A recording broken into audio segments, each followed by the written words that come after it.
Maybe you don't want all the hats to come in right away.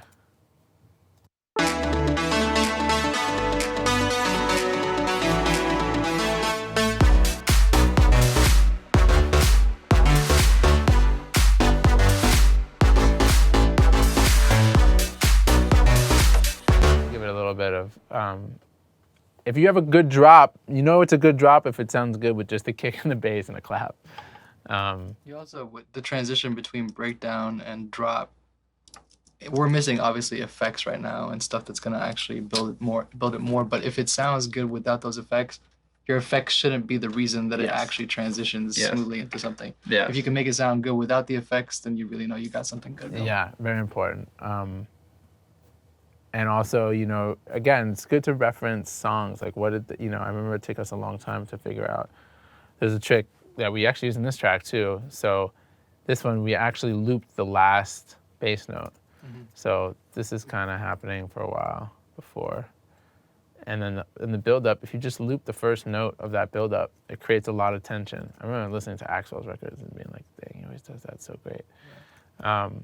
And again, it's important, like when we're talking about referencing all these people, Axwell, Don Diablo, Oliver Heldens, somebody like that, it's not like, okay, I'm gonna make a record exactly like them. That's definitely not the point. If there's one thing that they did that you like, then it's important to know why that worked.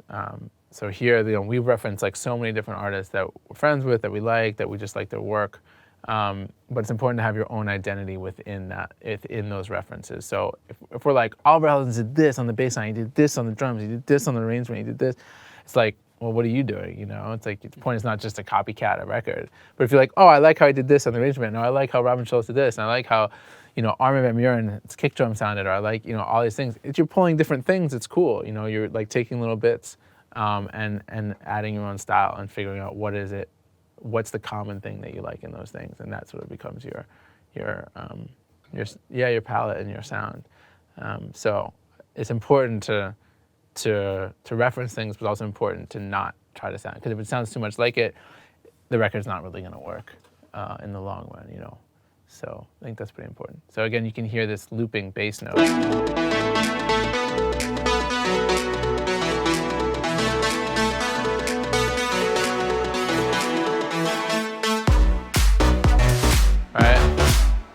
Already, just that one looping bass note, you already would like, this is the build-up section, right? So it starts to sort of almost arrange itself.